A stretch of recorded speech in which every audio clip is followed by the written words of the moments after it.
Hey guys, it's me here with your weekly update. All this month we've been kind of talking a little bit about spiritual formation and our spiritual journeys and things like that. And this week I want you guys to kind of just focus on, we talked about the importance of recognizing our spiritual journey and our formation, like think people that have impacted us, how we want our relationship with Jesus to look like, what it looks like to be a disciple of Jesus, and what it looks like to disciple others, mainly our kids and stuff like that on Sundays.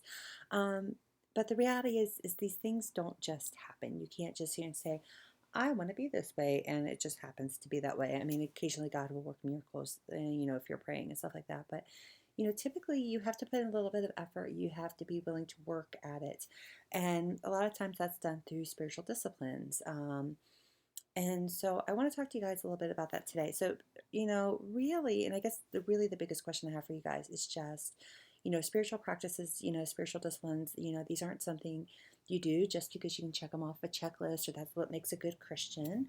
The reality is, I believe we're called to certain things as followers of Jesus, out of obedience and out of love, but they're never designed to be like this, like drudgery thing. I was just talking with somebody a couple weeks ago about like, one of my big desires is just to really just continually to feel the presence of the Lord and to spend a lot of time in His presence. And they were like, "Oh my gosh, that sounds boring." And I was like, "Well, what do you mean?" I was like, "What does that look like for you?" And just digging a little bit deeper. I was like, when do you feel the Lord's presence? Like, what excites you about spending time with the Lord? And they were like, oh my gosh, I could probably worship for 4 hours. I was like, that's great. Like, it's going to look different for everybody. Like, just because I do something one way does not necessarily mean it's going to work for the next person.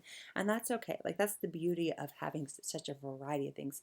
Now, there may be times where we're called to like press into things where it's like, it doesn't feel good, or like, we're kind of like, hey, like, a lot of times like fasting or something like that's like, hey, like, I don't know anybody who really wants to just fast or like not eat for like days on end or whatever, but like sometimes we're called to do that out of obedience, and mostly because Jesus modeled that for us.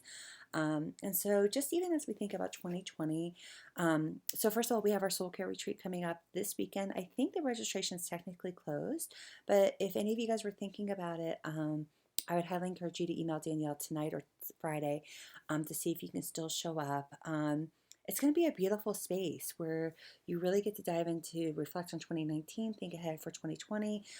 Because I want you guys even just to be thinking about like, when you think about spending time with the Lord, what does that look like in a way that excites you? What are the ways to where you feel like, man, when I press into this thing, I can really feel the presence of the Lord? Um, and kind of to almost like pick a discipline or maybe a few that you are willing to commit to this year. So, you may be like, man, like things I've done in the past, like they just aren't working for me right now anymore. So maybe you need to think of something new, or maybe you find yourself like, I'm not really sure what's going to work, but maybe you find yourself like really struggling with like fear or something like that. And within our faith walking, we talk a lot about like there's certain sets of practices that really kind of help you with breakthrough or something. So if you kind of, even if you can't fully identify what the practices are, but you're kind of like, hey, like I really want to press into this area, I would highly encourage you to just think about practices that can kind of help you with that breakthrough. And if you're like, I don't know what those practices are, please let me know. I would love to just pray for you, to help you think through maybe some practices to try. There's nothing to say that you can try something that, and after you give it a few go arounds, if it doesn't work, that you can't just say, okay, like that's not for me. I'm going to try something different. But I just want to encourage all of you guys to really take 2020 to heart and really try to find a few practices that you really find yourselves like connecting with the Lord.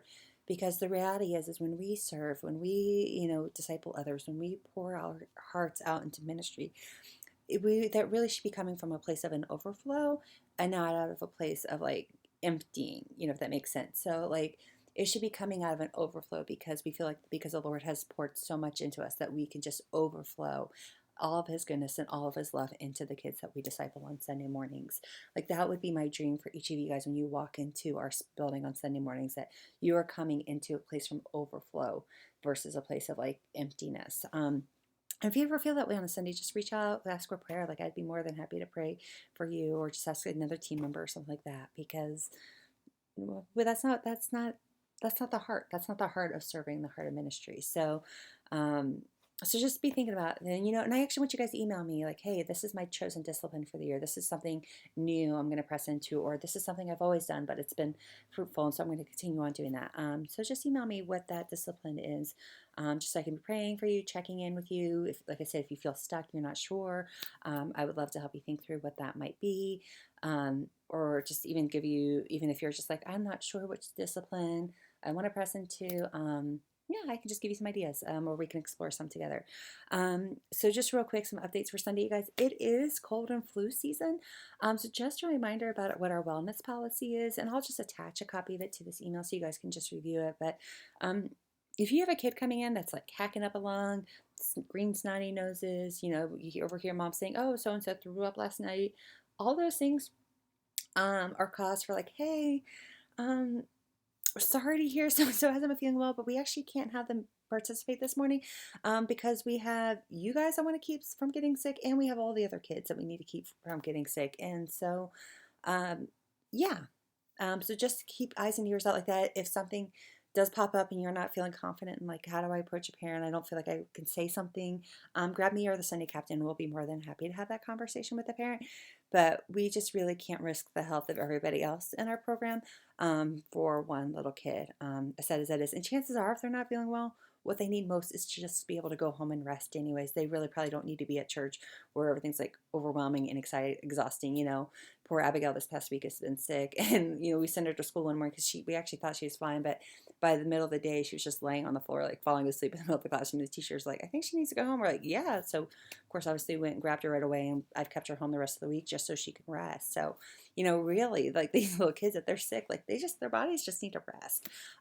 So just keep eyes and ears out for that. Same thing along with that is making sure we're sanitizing our toys properly, sanitizing surfaces, just following all of our cleanliness policies and guidelines, just to really help prevent the spread of germs and stuff like that this season, because we really don't want anybody getting sick.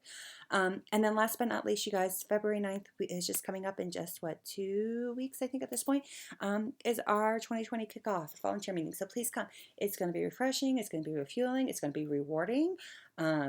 Yes, that means prizes and things like that. So I'm having a lot of fun planning this for you guys. Like I said, Corey's going to get to come and speak. I'll be speaking. We'll have some other things that hopefully will speak to your souls. But I think it's just a great time to connect as a team. You'll get to hear from your coaches and do breakouts and stuff like that. So it'll be about 2 hours. We'll have lunch, childcare. But I do need you guys again to RSVP so that I can make sure that we have enough food for everybody, and we have enough of everything that we need to do, that everything's planned. We have enough materials and stuff like that. So thank you guys so much for everything you do with our kids. I'm so thankful to have you guys investing in our kids. Yeah, it's such a privilege to get to pour into these kids, and for just to get to serve alongside you guys. So thank you guys so much, and I will see you all on Sunday.